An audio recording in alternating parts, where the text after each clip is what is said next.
Bonjour. À nouveau, c'est un plaisir de vous retrouver sur ce rendez-vous du podcast. Vous reconnaissez désormais le rendez-vous. C'est un moment d'échange, de partage, d'expérience et d'outils de réussite avec de jeunes professionnels, des entrepreneurs, des cadres, des personnes ayant eu un parcours dans différentes institutions et qui ont quelque chose à léguer à la jeunesse en termes d'héritage, mais surtout en termes de stratégie et d'outils pour Tous, réussir. soyez les bienvenus une fois de plus dans ce rendez-vous du podcast destiné à aller à la rencontre de jeunes entrepreneurs, mais aussi des jeunes professionnels sur le continent africain. Et nous avons le plaisir de recevoir aujourd'hui M. Abbas Abou Chen, qui va discuter avec nous des enjeux du développement, mais aussi de l'implication des jeunes sur le continent africain. On va parler aussi de beaucoup de thématiques. C'est un plaisir pour nous de recevoir aujourd'hui Abbas. Abbas, bonjour. Monsieur le Président, bonjour José. J'espère que tu te portes très bien. Très bien, merci, j'espère toi aussi. Très bien, super en forme. Donc, Abbas, pour te présenter à des jeunes qui vont te découvrir, qui viennent de te découvrir, qu'est-ce que tu dirais pour te présenter? Et je suis Abbas Houchen, tchadien de nationalité. Je suis actuellement, donc j'ai fini un master études développement, parcours développement agricole et politique économique à l'université Paris-Panthéon-Sorbonne. Mais avant cela, j'ai étudié un peu au Cameroun, un peu au Tchad, beaucoup plus au Tchad aussi, et particulièrement au Maroc aussi. Donc, au Cameroun, j'ai fait le lycée au Cameroun pendant 2 ans. J'ai rejoint le Tchad pour faire le bac, et un bac en économie et gestion. Ensuite, une licence en économie et gestion à l'université Assemblée de Casablanca au Maroc. Et par la suite, une licence en économie encore, et une deuxième licence, la L3, donc à l'université Paris 1 Panthéon-Sorbonne, Oui, et où je suis actuellement. Et donc, j'ai fini le master études de développement dans le parcours développement agricole et politiques économiques. Ça, c'est s'agissant un peu de mon parcours académique en termes exactement. de... J'ai aussi, actuellement, j'occupe des nouvelles fonctions à l'Agence française de développement. Donc, je suis chargé de communication interne économique sur l'actualité. Bon, on va peut-être en discuter de mes missions. Bon, elles sont nouvelles, je ne les maîtrise pas parfaitement, mais voilà. Et donc, je m'occupe de tout ce qui est communication au sein de l'agence. Vous savez, l'AFD, c'est une agence qui est très connue, Française, oui. voilà, qui œuvre dans le développement dans le pays dit du Sud, dont on va en discuter de tous ces défis. Et donc, mes principales missions consistent à, puisque la direction diagnostic économique et politique publique a constaté depuis un temps que l'AFD déploie plus une communication à l'externe, donc au public normal, mais le personnel interne n'est pas assez informé. Donc, OK. tout le défi pour moi, Donc, c'est... c'est une position de communication interne. Je pense qu'on Ouais. aura le temps de revenir là-dessus. Mm. Ok, Voilà. donc, et par la suite, avant cela, j'étais chargé de projet au groupe Hachak, un groupe qui existe depuis un peu plus de 30 ans. Et bon, l'activité associative, je pense que je conseillerais en tout cas à tous les jeunes qui nous écoutent maintenant, c'est que c'est une très belle chose. Moi, j'ai fait beaucoup de l'associatif, j'ai été le conseiller secrétaire général de l'association des étudiants tchadiens au Maroc. J'ai été président OK. de la commission scientifique de la Confédération des élèves étudiants stagiaires au Maroc et ainsi de suite, que j'ai cumulé beaucoup de parcours dans les... C'est certainement permis d'engranger davantage d'expérience Exact, professionnelle que tu pourrais être en train de valoriser ailleurs et voilà, à d'autres positions sur le plan tout à fait, professionnel. exact, carrément, exact. Et donc, du coup, et par la suite, bon, l'associatif, jusqu'à là, normalement, c'est parce que j'ai fini la formation et donc ma mission finie, mais jusqu'à là, je n'ai pas rendu en quelque sorte la main de l'associatif et j'y œuvre toujours. Et je suis actuellement, bon, jusqu'en septembre, le secrétaire général de l'association éthique et développement de la Sorbonne. Donc, OK. une association qui œuvre aussi dans le développement, qui existe depuis 1995, donc dont on va peut-être certainement en discuter. Je suis aussi, bon, ça aussi, c'est selon des initiatives de certains amis. Oui. Donc, je suis sollicité aussi de m'occuper du pôle international d'une association aussi étudiante économiste de la Sorbonne, qui est assez très bien connue. Donc, j'occupe le poste de chargé des affaires africaines et du développement économique. Donc, OK. tout ce qui concerne la problématique africaine et le développement économique du sixième plus. C'est toi qui t'en occupes. Effectivement. Évidemment, on est en train de découvrir que c'est un parcours riche, Mm. essayer de recevoir des jeunes professionnels qui ont ton parcours et qui pourront en fait partager de leurs expériences prioritairement à des jeunes professionnels sur le continent, mais en Afrique francophone, qui pourront découvrir et apprendre à partir de parcours d'autres jeunes et s'enrichir de leurs expériences. Donc, sans plus tarder, Abbas, qu'est-ce que tu pourrais dire par rapport à toutes ces expériences associatives? Quel est le lien que tu fais déjà entre ces expériences associatives et ton parcours professionnel? Vous savez, comme je l'ai dit au préambule de mes propos, c'est que le plus important, je pense que dans un cursus universitaire, je pense que c'est pas du tout les moyennes. Comme moi, au début, quand je commençais les cours, bon, jusqu'à là, j'ai fini, j'étais toujours content, heureux et j'étais à fond sur les notes qu'on me donnait, je prenais ça à bras le corps. Mais à Oui, côté, il y a d'autres choses qui peuvent nous faciliter vraiment et qui nous aident beaucoup plus mieux que les notes qu'on a à l'école pour s'insérer dans la vie professionnelle. Et étant étudiant en particulier, tout ce qu'on a à côté de nous, c'est l'associatif. Et donc, l'associatif, je me suis engagé déjà dans l'associatif avant tout. On commence à se connaître soi-même d'abord et à affronter des difficultés sur sa propre personne d'abord et à se développer et avancer de l'avant. Et pour répondre à votre question, s'il faut lier certaines choses de l'associatif aux expériences professionnelles, c'est que professionnel, oui. oui, donc il n'y a pas vraiment une grande différence entre les professionnels et l'associatif. Je dirais que ce qui est le plus difficile, c'est d'ailleurs l'associatif. Puisque quand vous êtes dans le milieu associatif, en général, c'est qu'il n'y a pas de hiérarchie en fait.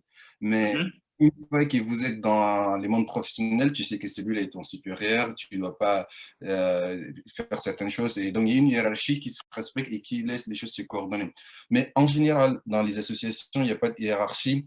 Et Mais il y a tout de même des positions, des présidents, secrétaires. Mais bon, ça veut dire qu'il n'y a pas une forme de hiérarchie malgré ça. non, non, pas du tout. En tout cas, les associations qui y étaient, il n'y a pas de hiérarchie. Et moi, OK. je me suis comporté comme tous les autres membres normalement, et il n'y a pas de souci. Et c'est toute la difficulté qu'on oublie souvent, en fait. Donc, OK. si par hasard, et tous ceux qui sont dans l'associatif, qui m'écoutent et dont des conseils, moi-même, j'en ai besoin, et il ne faut pas simplement faire l'erreur de considérer l'associatif comme, quand on est secrétaire général, là, ou président d'une association, il ne faut pas voir ses titres, quoi. Il faut se mettre au pied des autres. Et du moment où, le petit instant où on se voit comme ça pose d'énormes problèmes, quoi. Donc, c'est Mm. toute ça la difficulté, en fait. Donc, du moment où on arrive à gérer ça, à surpasser ça, on peut gérer vraiment une association. OK. Mais en milieu professionnel, tout est organisé, tout est normal, quoi. Donc, effectivement, il y a une certaine forme de hiérarchie, mais de toutes les manières, pour être efficace dans la réussite de donc, ces engagements associatifs, c'est de se comporter comme, on aime le dire souvent dans notre contexte. Par exemple, moi, je suis membre de la Jeune Chambre internationale. On aime le dire, c'est de se comporter comme le membre individuel, en fait. Que tu sois Voilà. président, que tu sois secrétaire, tu demeures membre et c'est important de se mettre à ce niveau-là. Et ça donne une certaine forme d'humilité et ça permet aussi aux autres de venir vers toi et vous collaborer plus facilement. Tout à fait. Par contre, l'autre angle de la problématique, c'est est-ce qu'il y a par exemple des soft skills que tu as pu développer en milieu associatif qui t'ont été utiles dans le milieu professionnel? Si on essaie de tirer voilà, de faire un lien entre le milieu associatif et le milieu professionnel. Donc, de ton expérience. oui, je pense que plus particulièrement l'essence de l'écoute, les relationnels avec les gens. Oui, c'est nombreux, hein. Les travails d'équipe, notamment, ça compte vraiment. Donc, si vous faites un peu d'expérience dans l'associatif, après, je pense en milieu professionnel, moi, mes premiers jours de stage, quand je les ai commencés, je pense que, bon, c'est vrai, j'ai eu un milieu avec laquelle ma responsable de stage en son temps, et ce n'est pas une personne à laquelle on a une différence d'âge importante, mais ce qui est plus juste, c'est aussi le fait, je pense, de l'associatif.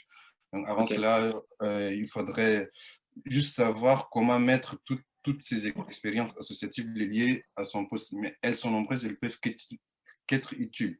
Donc, je l'ai dit, les travails d'équipe, l'organisation surtout, puisque vous savez, dans l'association, le plus important, c'est l'organisation, la planification des événements. Vous savez, les milieux professionnels, OK. en fait, ça dépend des missions et de chaque milieu professionnel, mais ce n'est pas aussi si différent, aussi difficile que l'associatif. Et donc, et surtout les associations qui sont déjà dans l'événementiel, l'organisation, la recherche de financement.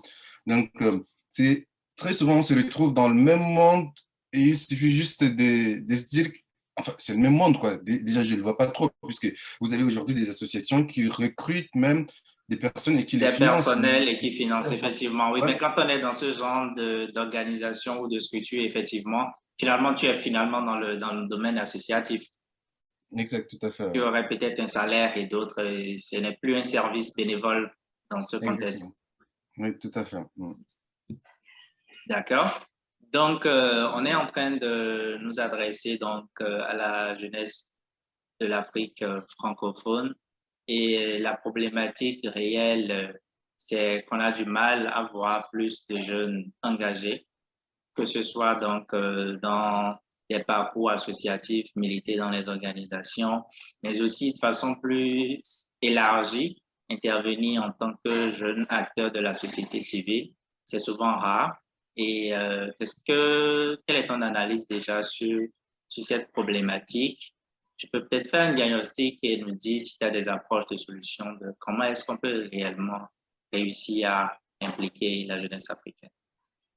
Oui, très bien. Ça, c'est une très pertinente question. Et la jeunesse africaine, la bonne nouvelle d'abord, nous, c'est qu'on, l'Afrique, c'est qu'elle a, donc nous, les Africains, c'est qu'on nous, on a par rapport à ce que les autres n'ont pas, c'est une jeunesse, une telle jeunesse. Aujourd'hui, il y a une inquiétude grandissante dans le pays dit du Nord, donc le pays dit développé, c'est que la population, elle est en cours de vieillissement, du coup. Il y a un certain vieillissement qui est constaté là en Chine. La Chine, et pour ceux qui ont suivi l'actualité, ils Oui, n'ont pas voulu, le gouvernement n'a pas voulu dévoiler les statistiques sur les statistiques de la démographiques. démographie, oui. Tout à fait. Ça, c'est la polémique en Chine. Mais même en Europe, l'inquiétude, elle est là. Aujourd'hui, si vous prenez la population européenne, l'âge moyen de la population européenne, il est plus situé dans les 60 à 80 ans. Mhm. Chose qui est complètement différente. Vous prenez une série, moi, en Afrique, quand je parle de l'Afrique, je préfère toujours qu'on parle des pays, des régions, des zones.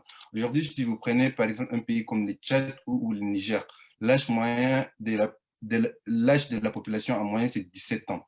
17 ans, c'est une force. C'est vraiment, oui. Quand vous avez à côté des pays du Nord, donc l'Allemagne, la France et tous les grands pays européens, occidentaux qu'on connaît, ou la Chine à côté, Mhm. qui ont l'âge moyen autour de 60 ans, et dans des pays comme ça, on a l'âge autour de 17 ans. Ça, c'est déjà une bonne chose. Ça, Donc, on voit bien l'écart. On a 17 ici et de l'autre oui, côté, on a vers c'est 60. plutôt, voilà. Et l'écart Donc, est grand, donc on a une jeunesse qui devrait être beaucoup plus dynamique sur ce côté-là, mais qui ne l'est pas. tout à fait. Donc, Il est très grand, et les problèmes encore, c'est quoi? C'est qu'on essaie de nous intimider et de nous faire croire que la démographie en Afrique et la croissance démographique, elle est mauvaise. Attention, il ne faut pas se faire berner par cela. Il y a des économistes qui, je pense, moi, un économiste qui dit cela, soit il appuie une idée politique derrière cela, soit il est, avec tout le respect que j'ai pour tous les économistes, il est limité en termes de connaissances. On ne peut OK, pas dire de façon claire qu'aujourd'hui, la démographie pourrait constituer pour un pays un un handicap. obstacle, oui. Un obstacle, voilà. Pour prendre un exemple simple, aujourd'hui, vous avez une famille qui est, par exemple, qui a 10 enfants, et Mhm. par rapport à une famille qui a des enfants, en termes de chances de réussite, et en termes en supposant aussi qu'ils évoluent dans la même conjoncture, donc les risques de mortalité, les risques aussi d'accidents. On suppose une famille qui vit dans les mêmes conditions, les mêmes Donc, contraintes, mais exact. bon, oui, qui devraient pourtant avoir accès à des opportunités. Si c'est l'exemple d'une famille africaine que tu prends pour illustrer. Tout Donc, à fait, oui, exact. Donc, vous avez une famille, on va dire, nombreuse, ça dépend s'il faut dire, déterminer, juger une famille nombreuse d'abord, et une famille peu nombreuse. Et en termes des chances en termes aussi des probabilités, vous avez ici plus d'enfants qui seraient plus appelés à avoir plus de chances de réussir par rapport à deux enfants, 10 par rapport à deux. Et une chose très importante, bon, la démographie, c'est très bien, je m'en réjouis. Et si vous voulez mon avis, moi, je ne vois pas la croissance démographique en Afrique comme une menace, plutôt une opportunité. Mais attention, elle pourrait en même temps être une menace. Dans quel sens? Si, dans l'exemple de notre même famille, si vous avez aujourd'hui, par exemple, dans cette famille, ces jeunes, les 10 enfants, si au moins il y en a 6 7 qui vont étudier, qui travaillent, ils rapportent quelque chose à la oui, famille et donc au pays, ça fait avancer la famille et le pays. Mais par contre, exactement. vous pourriez aussi avoir dans cette famille des gens qui ne travaillent pas et qui vont ruiner la famille et Et qui vont être une charge pour les autres. exact. Et donc, ça, c'est l'exemple. Cet exemple est le plus basique et il peut facilement être adapté au niveau continental, l'exemple de la famille. Il ne faut pas aller loin. Moi, je l'ai toujours sollicité quand vous lisez mes articles. Après, on va en discuter certainement. Oui, L'économie, c'est quoi? Il faut vraiment la faciliter. Comme le disait quelqu'un, l'économie est quelque chose de serré pour qu'elle soit entre les mains des économistes. Il faut la rendre au public. Il faut, il faut vraiment vulgariser l'information. C'est ça le plus important, en fait. Donc, il ne faut pas aller dire l'Afrique, démographique, croissance démographique. Les gens ne comprennent rien. Il faut prendre des euh, exemples aussi comme ça. Et euh, voilà, je suis un peu sorti du cadre de votre question. Non, mais en fait, la réflexion est pertinente et c'est vrai que c'est pas forcément sorti du cadre. C'est vrai qu'on ne voit pas forcément les choses sous cet angle-là et c'est important de nous projeter en fait sur cette thématique. Et moi, je fais partie d'un groupe de réflexion, groupe Initiative Afrique. Je ne sais pas si tu en as entendu parler. Oui, Euh, tout à fait. qui organise quotidiennement des rencontres, des conférences aussi. Et je me rappelle bien en 2000, c'était le thème de notre conférence en 2014, qu'on tenait à Yamoussoukro en Côte d'Ivoire. C'est jeunesse africaine, bombard, retardement ou opportunité historique. Mhm. Donc, on a la voie de l'opportunité ici, la jeunesse effectivement agit, si la jeunesse implique, mais on a aussi cette voie de ce que si la jeunesse n'agit pas, si la jeunesse n'est pas active, elle pourrait être constituée en fait une bombe à retardement. Bombe à Exact. retardement dans le sens où elle pourrait être facilement recrutée, par exemple, par des organismes à vocation terroriste. On ne le souhaite pas parce que sur le continent, on a remarqué que c'est les zones les plus pauvres.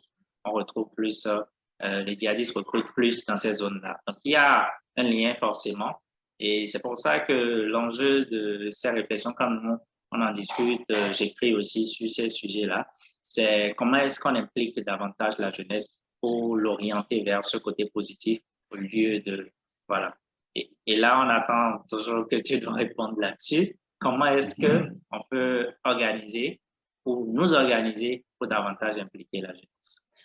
Oui, une chose qui est, moi je trouve un peu dommage de notre côté, nous les jeunes Africains, c'est qu'on n'est pas impliqués euh, sur les processus politiques. Et quand on Prise de dit qu'on n'est pas décision. impliqué, et quand on dit cela, on entend par cela qu'on doit être impliqué, que nos aînés, nos parents, ceux qui sont là, ils doivent nous impliquer, venir nous chercher, comme compter sur les conseils de jeunes de l'Union africaine ou tout, les ministères de la jeunesse et tout. Non, pas du tout ça. Il faut se l'approprier soi-même. Il y a aujourd'hui un point très fondamental. Aujourd'hui, quand il faut dire qu'il faut impliquer la jeunesse africaine, on pense directement à la société civile, on pense au ministère, aux postes politiques. Mais les postes politiques nominatifs, c'est bien, oui, mais là où on peut mieux faire les choses, on oublie souvent, c'est les postes électifs.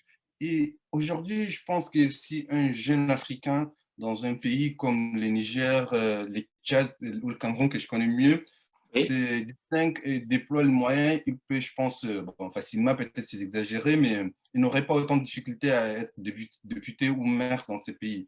Donc c'est là où il faut faire les choses.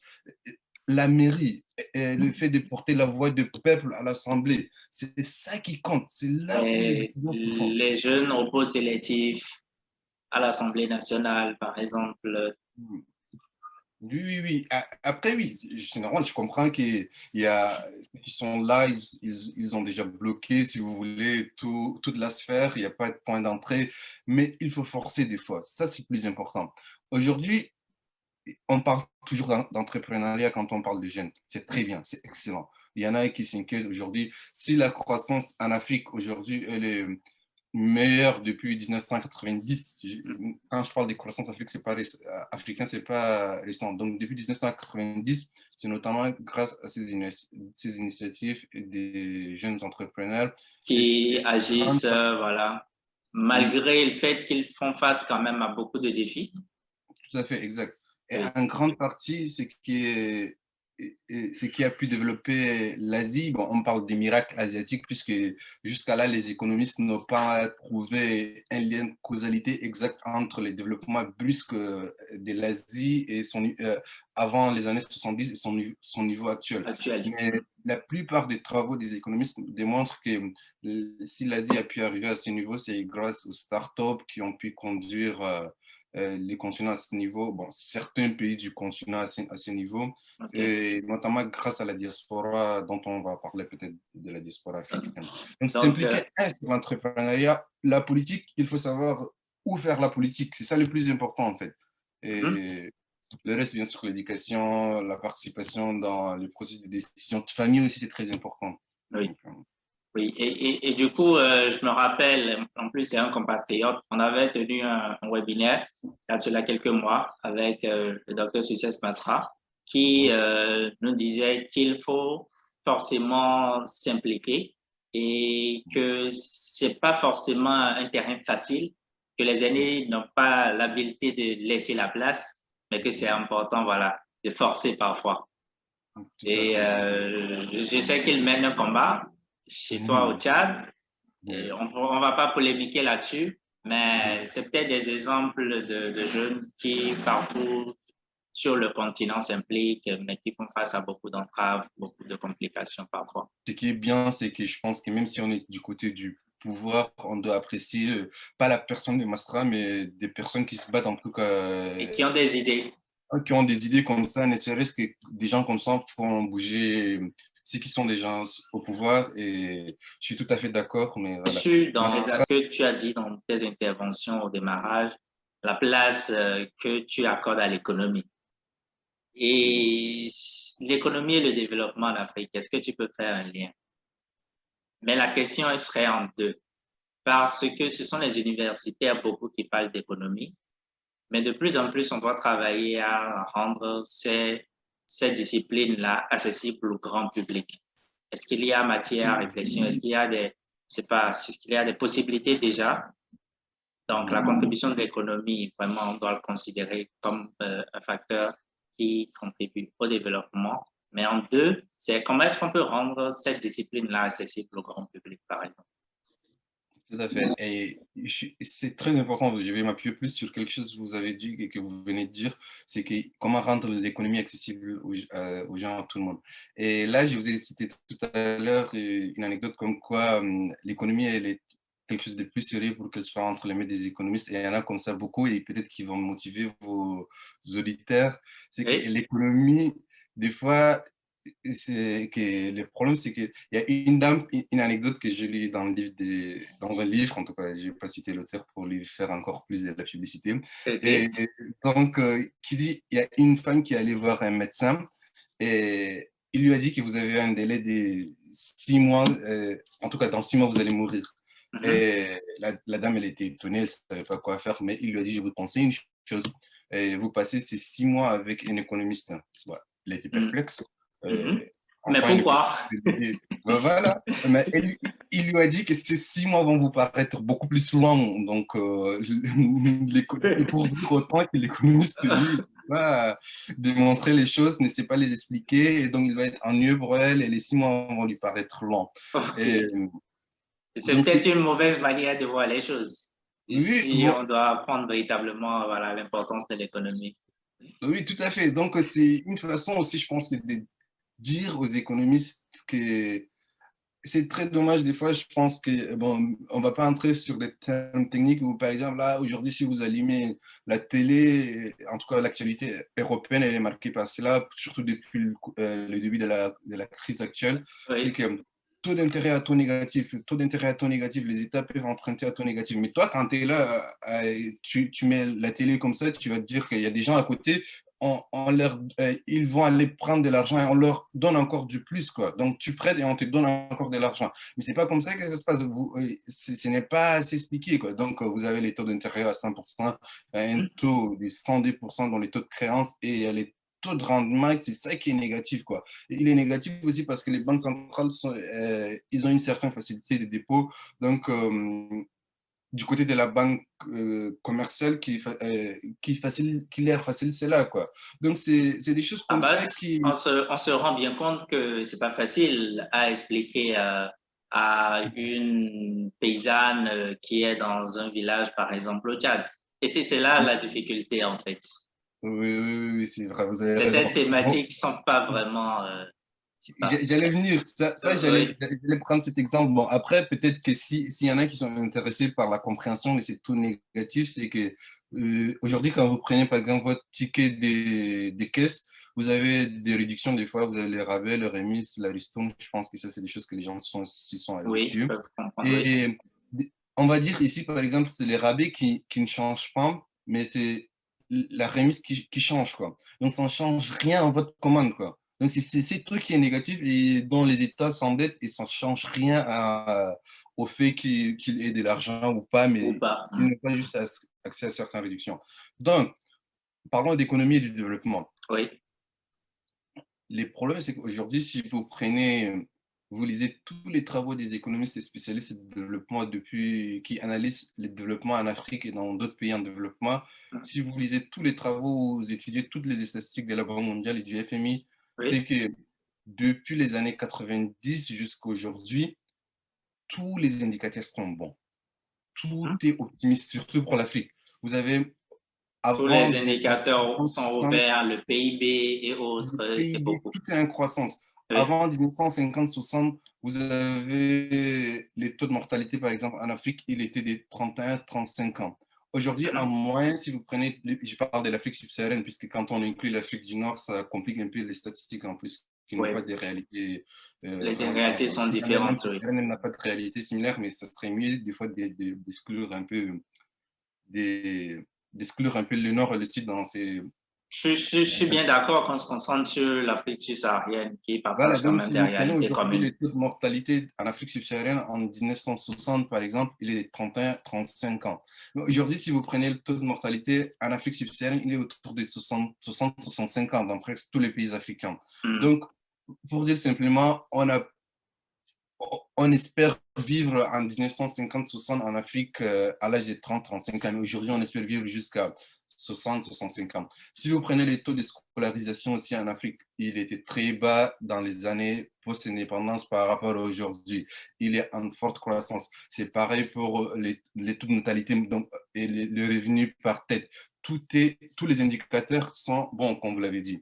Et Donc, l'enjeu après, véritable, c'est qu'il y a un contraste par rapport à la réalité des populations. oui, oui, ça c'est vrai. Ça, je vais y revenir. Et Felvin, ça l'a bien analysé dans la Frotopia, quoi. Le plus important, c'est l'individu. Donc, les problèmes, c'est que j'ai parlé de l'éducation tout à l'heure. Quand vous prenez, avant, moi j'ai mon oncle qui est chef de village quelque part. Donc, il me disait, avant, et pendant l'époque coloniale, quand les colons, donc les Blancs venaient, ils donnaient Oui. de l'argent à leurs parents pour les envoyer à l'école. Mais Hmm. aujourd'hui, c'est pas ça. Aujourd'hui, les parents ont pris conscience de l'importance de l'éducation. Mais quelle éducation? C'est ça le problème, quoi. Quelle éducation? Aujourd'hui, vous prenez n'importe quel parent en Afrique, où qu'il soit, il veut que son enfant étudie. Ça, du côté des parents, c'est faire. Mais après, cette prise de conscience, cette dose de scolarisation, du moment où il y a une hausse, il y a une prise de conscience. Mais quelle éducation? On a des programmes d'éducation qui datent depuis la période coloniale, qui nécessitent vraiment des réformes. Et ça, c'est des choses, bien sûr, qui concernent les champs de l'économiste, mais plus du juridique et qui Il y s'attachent a à d'autres choses. beaucoup de travail, évidemment, sur la qualité de l'éducation en Afrique. Et je pense que ça, c'est de la responsabilité première de nos dirigeants quand même, parce que toi et moi, en tant que citoyens, même si on est militant, on n'a pas forcément ce pouvoir-là d'interagir ou d'agir justement donc, sur des systèmes éducatifs. Et les gouvernants devaient prendre ces travaux-là très au sérieux, mais je pense que si on fait, il y a beaucoup de rapports quand même, hein, beaucoup de partenaires sur le continent, on a du retard.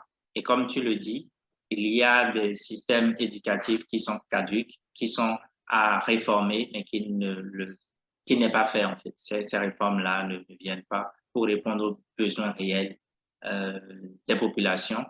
Et un autre aspect, peut-être que tu vas aborder cela, c'est le lien qu'on fait souvent entre les formations professionnelles qu'on reçoit et les besoins du marché du travail, par exemple. Tout à fait. Est-ce que dans ton pays, il y a eu des... Voilà. Oui, non, ça, je pense qu'actuellement, ce n'est pas seulement l'avantage en Afrique, c'est que nous, avec la réforme que je veux qu'elle ait lieu un jour, c'est que peut-être qu'on pourra s'y passer de cela. Mais ça, c'est un problème qui revient non seulement dans le pays en développement, mais qui est là même dans les pays là, occidentaux, les pays qui sont dits avancés.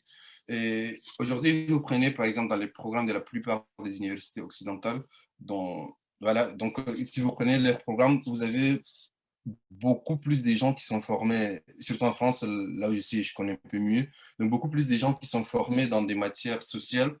C'est vrai, c'est des matières, on va dire, nobles, comme on les traite ici. Donc, tout ce qui est histoire, archéologie, Et, économie des fois. Donc, faut-il savoir classer l'économie comme science sociale ou pas? Ça, c'est un autre débat. Bon, oui, on ne va pas le faire ici. voilà, voilà, et les droits. Donc, vous avez toutes ces matières qui, on sait déjà, la plupart, la proportion des, je vais y arriver, la proportion des chômeurs sont plus les gens issus de ces diplômes. Donc, OK. faut-il à quel moment couper Donc, ce ces sont courants? peut-être des sciences dont on n'a pas besoin forcément sur le marché. Bon, je dirais pas ça, je dirais pas jusqu'à là, mais on en a besoin. On en a besoin des sociologues, on en a besoin des anthropologues, des archéologues, des historiens et des juristes, sans doute. Mhm. Mais en quelle quantité, OK, pour répondre à quel besoin, c'est ça le plus important aujourd'hui, quoi. Donc, exactement. c'est ça, mais la fabrique, si vous voulez, des diplômés en sciences sociales par rapport à la fabrique des diplômés en sciences technologiques, elle est vraiment, il y a un écart très important, en fait. Mhm. Et voilà, OK. nous, en Afrique, on peut apprendre de cela et réorienter plus. Je pense que le Rwanda, l'université C'est de un bon Kigali, exemple, oui, faut voilà, dire. elle a lancé une réforme dans ce sens pour supprimer ces matières et c'est très bien, c'est salutaire. D'accord. Merci. On ne voit pas passer le temps. Mhm. On a déjà plus d'une demi-heure de conversation et c'est assez intéressant. Je pense que les véritables enjeux, c'est de réfléchir sur ces thématiques-là et Mhm. d'essayer chaque fois, après analyse, d'apporter des approches de solutions parce que quand on a fini de diagnostiquer et qu'on n'a pas apporté une solution, c'est que le travail reste à faire. Tu es d'accord Exactement. avec moi? Oui, tout à fait, exact. Oui. Donc, nous allons parler de cette pandémie-là, COVID-19, qui a ralenti sur tous les continents les activités. Et on est en train tout doucement de rebondir et de nous projeter dans l'après-COVID. C'est vrai que à certains endroits du globe, les gens continuent d'appliquer toujours le confinement. En France où tu es, c'est progressivement, les commerces sont ouverts, les entreprises ont commencé par reprendre du personnel. Et moi, je vais te prendre dans la position de bon, t'es pas immigré, non, mais du résident, de l'Africain résident en France, mais qui porte un regard sur le continent africain pour dire comment est-ce que tu vois l'Afrique post-Covid. La crise actuelle je pense qu'on sait tous qu'elle nous surprend toujours. Là, on pense, on croit en avoir fini, mais là, il y a les variants Delta et tout ce qui va avec. On ne Exact. sait pas. C'est projeté, je pense que prévoir et c'est projeté, c'est la mission, je suis d'accord, la plus difficile qu'on demande aux économistes. Et Mhm. donc, c'est pourquoi des fois, les économistes se plaignent parce qu'on leur demande de se projeter. Et moi, à travers mes petites connaissances, mes petites lectures, si je dois m'appuyer sur certaines projections, je m'appuie plus sur les données de l'OMS et toutes les L'OMS, oui. organisations du FMI. Mais là, je ne suis pas d'accord, puisque sur la projection que ces organisations font sur l'Afrique, elles sont beaucoup plus dévastatrices et alarmantes. Moi, je ne vois pas les choses comme ça. Alors que sur les réalités du terrain, on voit bien que l'Afrique a développé une certaine résilience face Tout à à la fait. Il y a crise. une résilience très importante. Au début, on nous annonçait, ne serait-ce que tout simplement, au début de la COVID, que quand ce virus va arriver en Afrique, ça sera l'hécatombe, ça sera des morts partout. Nous, on était très inquiets. Mais Mhm. là, aujourd'hui, le bilan, voilà, il est en la faveur de la population africaine, bah, et tant mieux. Et donc, ça, c'est la chose la plus importante. Mais, bien sûr, il y a des désastres économiques que ces virus a fait et continue de faire, très importants. Aujourd'hui, si vous fermez, par exemple, la frontière tchado-camerounaise ou tchado-centrafricaine, vous serez confronté, bien sûr, à une certaine pénurie en termes d'alimentation. Oui. La marchandise qui arrive en Jemen, à la capitale tchadienne, vient principalement des Douala. Et donc, le raisonnement, il est Et, simple, quoi. et La frontière forcément, est donc, bloquée, il n'y a pas de qui entre les et rien ne flux et de fonctionne. personnes et de marchandises sont bloqués entre ces deux pays. Il n'y a plus Tout à fait. d'échange. Voilà. Mhm. Forcément, il y aura pénurie. Et tout à fait. Et c'était la même chose quoi, entre les différents pays africains, Togo, Bénin, Niger, tous ces pays ont connu cela. Et en ce moment, la personne qui souffre le plus, c'est la petite ménagère qui vit du jour au jour. Et en Oui. parlant du jour au jour, nous, les gouvernements africains ont pris bien sûr des mesures très importantes. Mais après, y a-t-il eu d'accompagnement? Ça, j'en doute, quoi. C'est bien, Je il y a vais eu prendre certaines le cas du mesures. Bénin, par exemple, où je suis, Mhm, où il y a mhm, eu des initiatives d'accompagnement, de cibler mhm, les ménages les plus affectés et c'est du transfert d'argent direct, en fait. Je pense qu'il y a eu une expérimentation aussi pareille en Côte d'Ivoire. mhm. Mais la problématique derrière, c'est comment est-ce qu'on identifie les bénéficiaires. Et on est en Afrique, la corruption y rentre et on ne Mhm. sait pas quoi. Le ciblage est fait comment. Et finalement, bon, c'est de Oui, oui. l'argent qui est dépensé entre des personnes qui ont des connaissances, voilà, ici Ouais. dans le gouvernement ou autre. Et c'est vraiment critique, quoi, donc on ne sait pas. Finalement, Tout c'est à quoi fait. les solutions? Tout à fait. Bon, les solutions, en fait, sur papier, oui, c'est très bien, mais le problème, c'est que depuis tout petit, on nous dit, on sait là où se trouve le problème, quoi. Mais le véritable problème, c'est pourquoi ne pas le faire? Est-ce qu'on ne le veut pas ou on n'arrive pas? Mhm. On le veut, oui, tout le monde le veut. Et pourquoi on n'arrive pas? Parce que le problème, c'est qu'il y a des contraintes qui font en sorte qu'on n'y arrive pas. Mais le problème, c'est, je vais revenir sur ces deux paradoxes, mais le problème, c'est que, on le sait tout, vous avez, si on vous dit aujourd'hui, qu'est-ce qu'il faut, que faut-il faire pour développer l'Afrique, c'est Tout que le monde connaît ça, en fait. voilà, l'éducation, éliminer la corruption, les favoritismes, éviter tout ça. Mais vous avez une chose qui est très importante, peut-être on va en discuter, mais je vais devoir en parler du rôle important que joue la diaspora. Aujourd'hui, si vous comparez un peu l'effet de l'aide publique au développement par rapport à ce que la diaspora apporte, c'est que permettez-moi le terme, mais il n'y a pas match. Donc, Mhm. c'est juste incomparable en fait. Oui. Avant 2010 jusqu'à 15, si vous prenez les statistiques, les investissements directs étrangers, l'aide publique au développement et l'envoi de la diaspora africaine, si vous croisez ces trois données, l'investissement direct étranger, c'est quoi? C'est que les entreprises étrangères viennent, sans toutefois donner des aides, quoi, viennent investir Mhm. en Afrique. Vous avez Total, vous avez Shell, les plus grands, on le sait, et Oui. tout ce qui est entrepreneur, On a des les doutes entrepreneurs aussi étrangers. hein, sur leur contribution réelle à booster l'économie, mais on ne va pas faire ce débat. Oui, voilà, c'est ça le problème. Non, je vais faire un petit parallèle sur cela, c'est OK. l'efficacité de cela. Oui. Et vous avez à côté, il faut distinguer donc les investissements directs étrangers, les idées par rapport à l'aide publique au développement. Et l'aide publique au développement, c'est ce que l'État donne à un autre État, quoi. Donc ça, c'est l'aide bilatérale, multilatérale, c'est entre les organismes et l'État, donc le Mhm. FMI, Banque mondiale. Oui. Donc, pendant longtemps, l'aide publique au développement était supérieure à l'envoi des diasporas et aux IDE. Au bout d'un temps, les IDE, les investissements directs étrangers, ont pris le dessus. L'aide Mhm. était en deuxième niveau, l'envoi des diasporas était en dernier niveau. OK. Aujourd'hui, vous prenez depuis 2016. En 2016, je pense, l'aide publique au développement en Afrique en général se situe autour de 50 milliards. Et l'envoi de la diaspora africaine est entre 55 et 60 milliards. Ça, c'est le premier pic auquel on avait assisté. Oui. Le problème le plus important, c'est pas le fait que, et si vous voulez savoir aujourd'hui le montant exact de l'envoi de la diaspora africaine, on se situe vers les 80 milliards Bon, et il y a des flux qui de- ne sont pas tracés aussi. Donc, si on avait véritablement Exactement. les vraies statistiques, ça, ce serait plus que ça, en fait. Tout à fait, exact, tout à fait. Oui. Donc, c'est tout ça l'enjeu, quoi, en fait. C'est beaucoup Mhm. plus que ça. Mais le Mhm. problème, ce n'est pas On bien va revenir sûr. là-dessus. On va revenir sur la contribution de la diaspora. Ok, très bien. Ok, bah, parfait. Donc, les solutions, ça en fait partie des solutions. Et voilà, je vais vous laisser poser votre question suivante. Et les Donc, solutions, on les connaît, quoi, en fait. Moi, je ne vais pas m'attarder sur ça. exactement. Et moi, ça fait partie des réflexions que je me fais au quotidien. Je me dis, OK, on a un pléthore quand même de conférences sur le continent, beaucoup d'espaces de dialogue et d'échange. Et tu vas te rendre compte que chaque fois qu'on se réunit, on discute des mêmes thématiques, on apporte pratiquement les mêmes approches de solutions. Du coup, nos gouvernants, ils sont informés.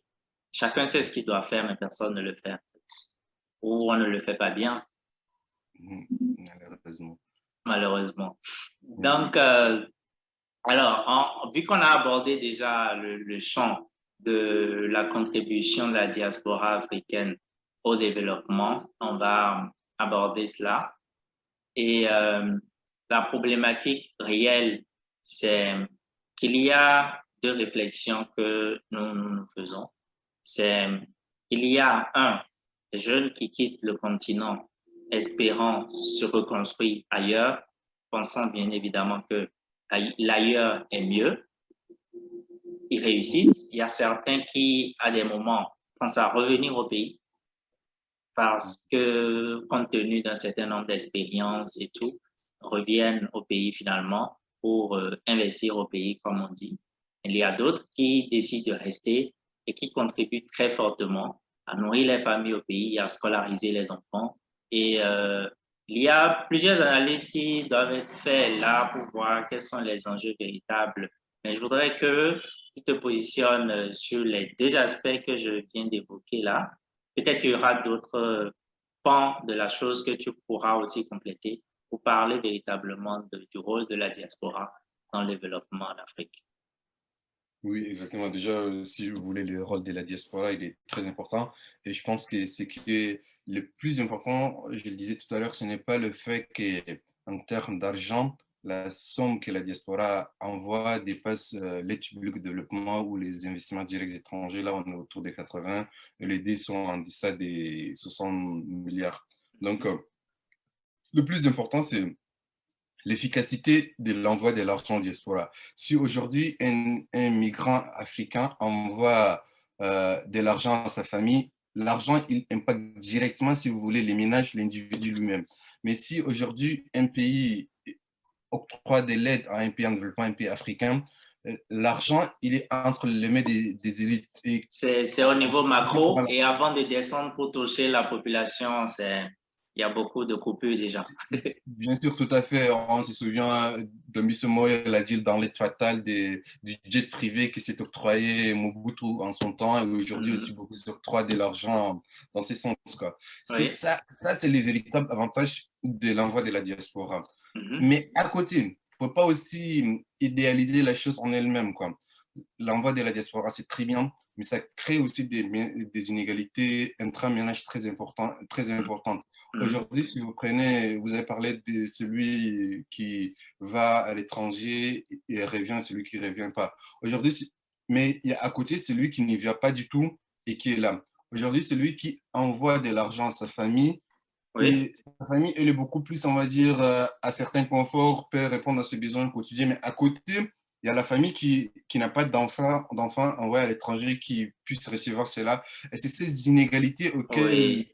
il est assez difficile pour d'appréhender aussi souvent la question de l'envoi de la diaspora Oui, africaine. effectivement, quand on parle des transferts d'argent directs de la diaspora vers le continent, vers les familles, on oublie cet aspect-là, qui est pourtant important, Tout à parce fait. qu'évidemment, toutes les familles n'ont pas des enfants en France ou ailleurs qui vont envoyer de l'argent, en fait. Exact, tout à fait. Mhm. C'est tout ça l'enjeu. Voilà, il faudra aussi penser à cela et comment y remédier. Et pour la question que vous avez posée sur... oui, moi, en fait, si vous savez, je connais beaucoup d'amis, bon, certains amis, un petit nombre en tout cas, Mhm. qui africains qui travaillent à l'Occident et qui font fonctionner beaucoup d'entreprises multinationales occidentales ici, et dont je suis sûr que si ce n'est pas cela, ces entreprises n'auront pas autant de succès. Donc, Donc, il y a cet aspect-là d'aller se former et de faire le transfert et de technologie, mais aussi de ressources pour pouvoir, voilà, faire fonctionner des entreprises au pays. tout à Oui. fait, c'est tout ça le problème, quoi. D'un côté, on a une fuite de cerveau très importante du côté de l'Afrique, mais à côté, il y en a qui en bénéficient. Bon, bien sûr, après, on va dire, oui, celui qui est venu, il y en a des étudiants qui arrivent, qui acquièrent de l'éducation, il y en a qui partent, le flux, il est un peu plus compliqué. Mais il y en a qui contribuent au développement de ces pays-là aussi et qui sont là.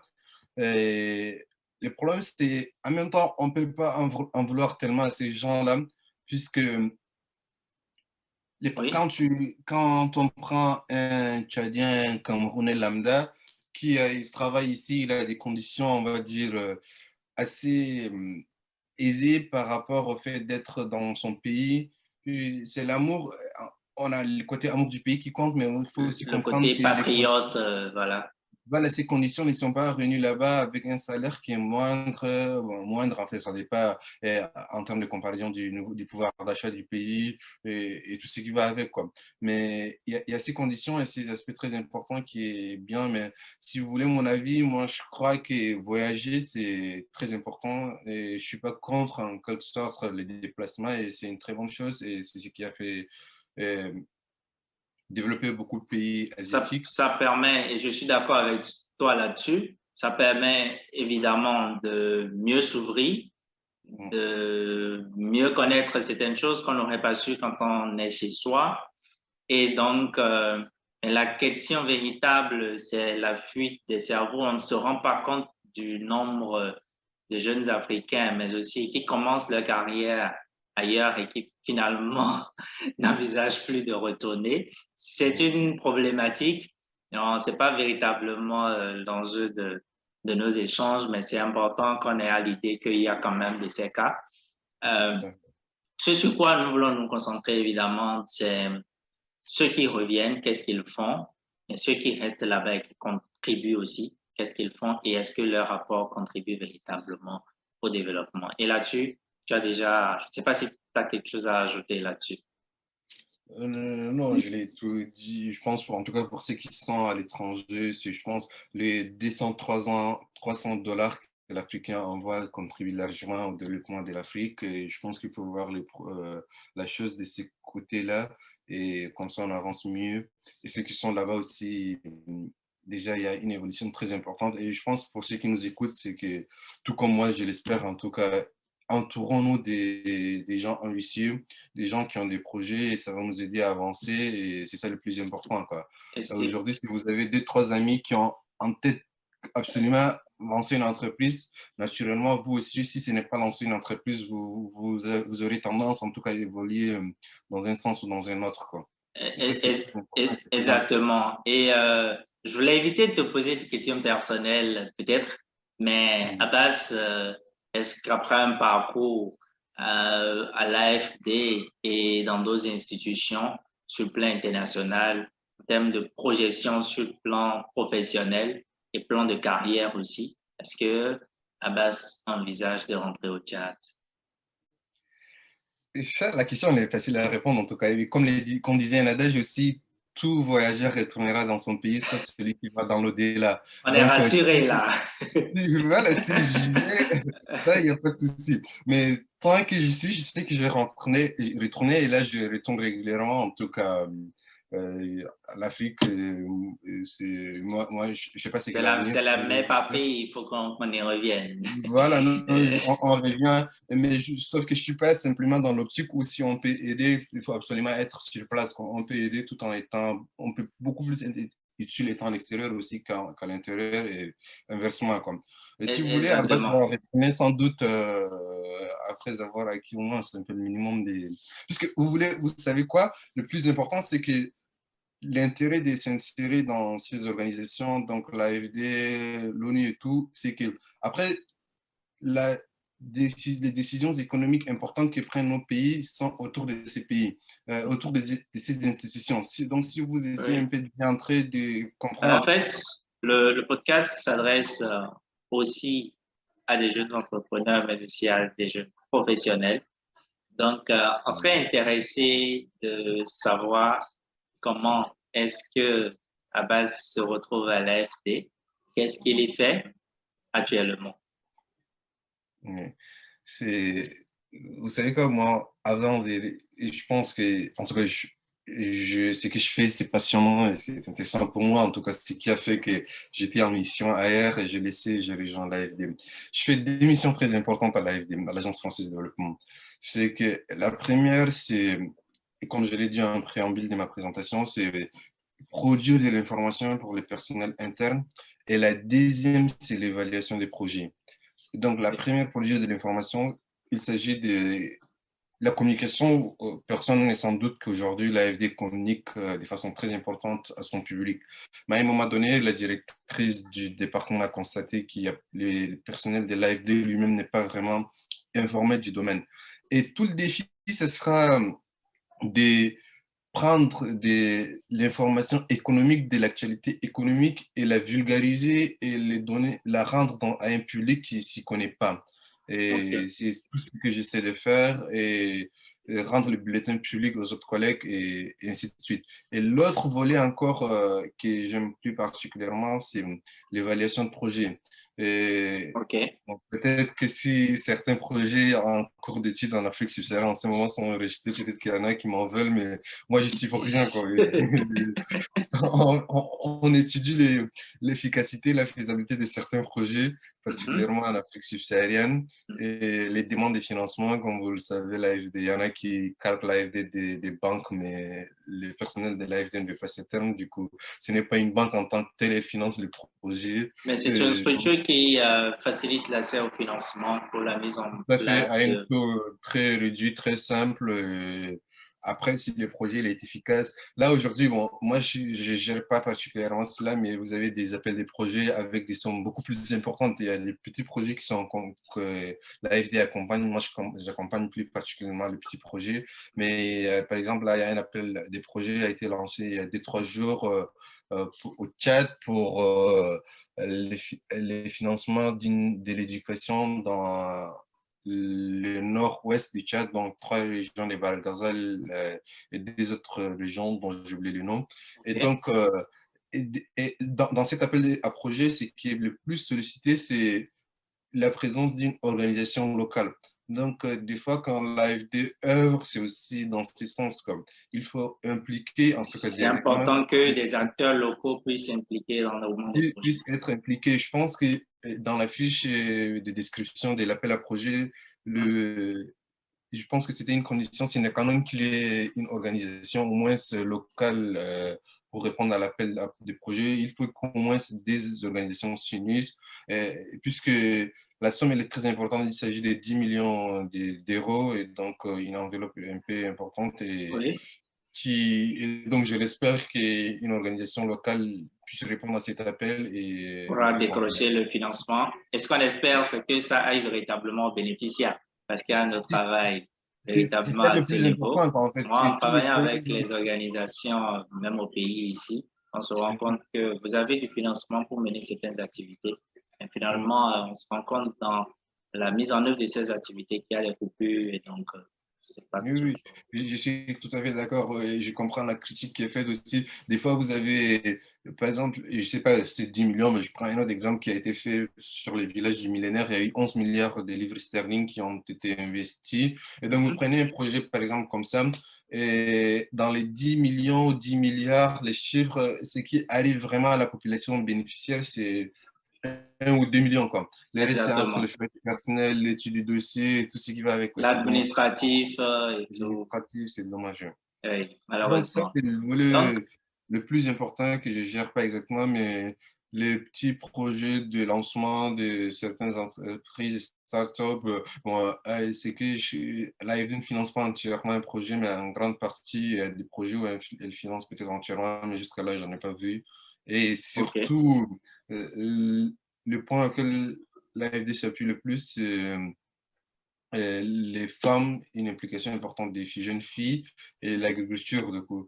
Puisque c'est les données, quand vous prenez aujourd'hui les données, en tout cas de l'AFD toujours, qui, dont les projets ont le plus réussi, bon, on ne peut pas établir entre le fait que c'est parce que c'est une femme qui l'a réussi, ça n'a aucun sens, ou c'est parce que c'est l'agriculture qui ça a réussi, mais ça, c'est les faits qui sont là. Mais Et il y a certains travaux qui disent que les femmes sont plus efficaces pour oui, c'est mettre ça. en place des projets.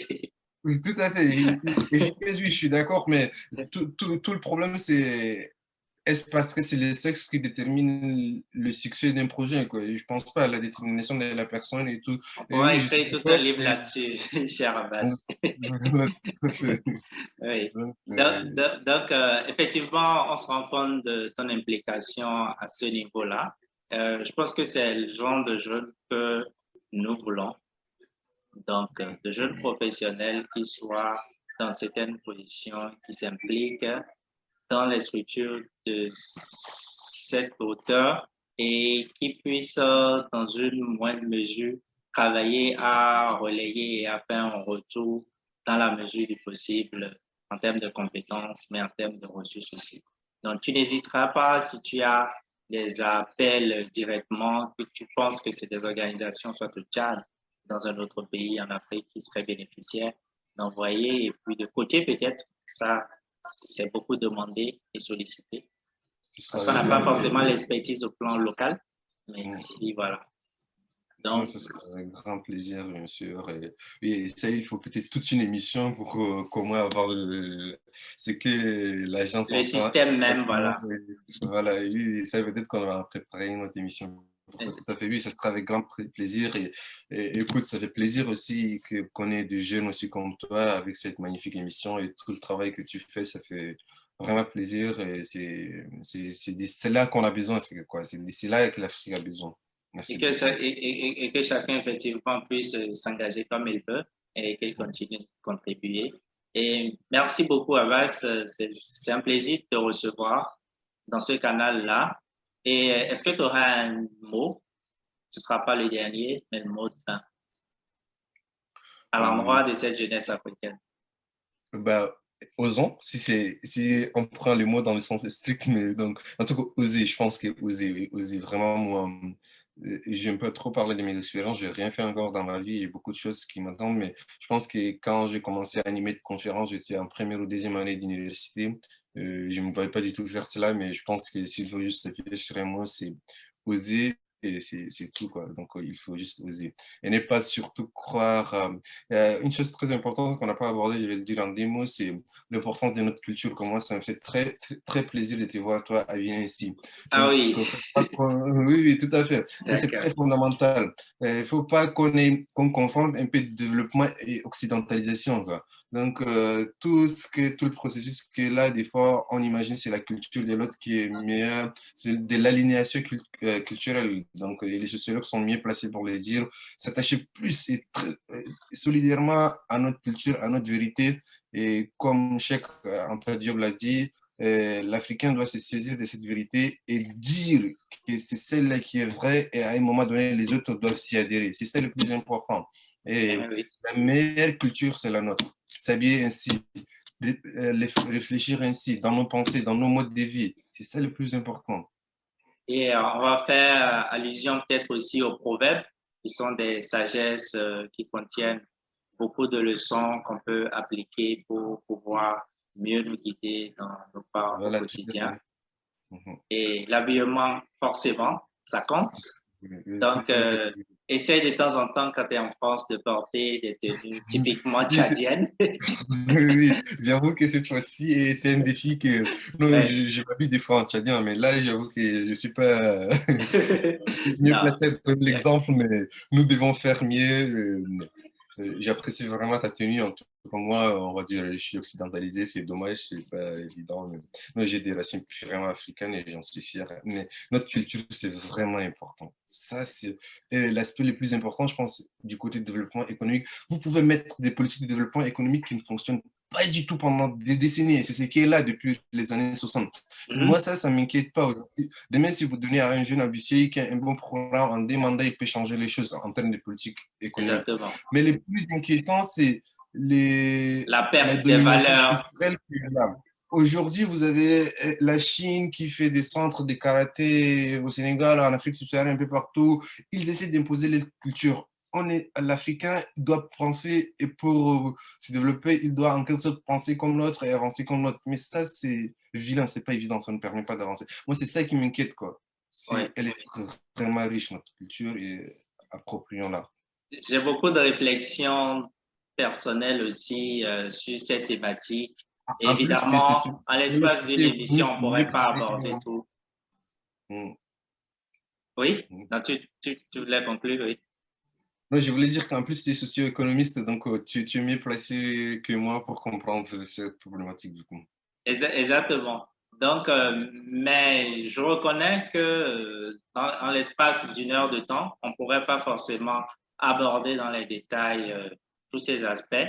Et c'est important d'avoir l'idée que c'est important, ça fait partie en fait de nos réalités, la culture, nos sagesses, les tenues, les langues surtout, Mm. et à se les approprier et à être ambassadeur quand on est à l'extérieur de nos traditions. Je pense que c'est important. Et ce sera Mm. sur ce mot qu'on va conclure. Merci Exactement. beaucoup, Abbas. Je te souhaite bonne continuation surtout. Merci Nous à sommes toi des jeunes aussi. Africains, donc nous allons continuer par échanger, par partager. Sans doute, Et ce sera un plaisir de nous retrouver. s'il y en a qui sont intéressés, peuvent me suivre sur LinkedIn, donc ce sera avec plaisir. Du coup, à base, ça vous chaîne aussi simple que ça, quoi, et ce sera avec plaisir Pour la d'échanger mise en avec vous. relation, voilà, exactement. Merci beaucoup. Merci et à très bientôt. Merci à toi aussi et bonne suite à tes auditeurs. Merci. Merci d'être resté jusqu'à la fin de cette conversation enrichissante. J'espère que ce moment de partage vous aura été utile. Si c'est le cas, n'hésitez pas à lâcher un pouce, à lâcher un commentaire et à nous dire vos impressions si vous nous retrouvez sur YouTube. Autrement, abonnez-vous, que ce soit sur le podcast, sur YouTube, ainsi que sur le blog josiarodade.com. Je laisserai les liens dans la barre de description pour que nous prenions prochainement le rendez-vous d'un autre échange, d'une autre conversation.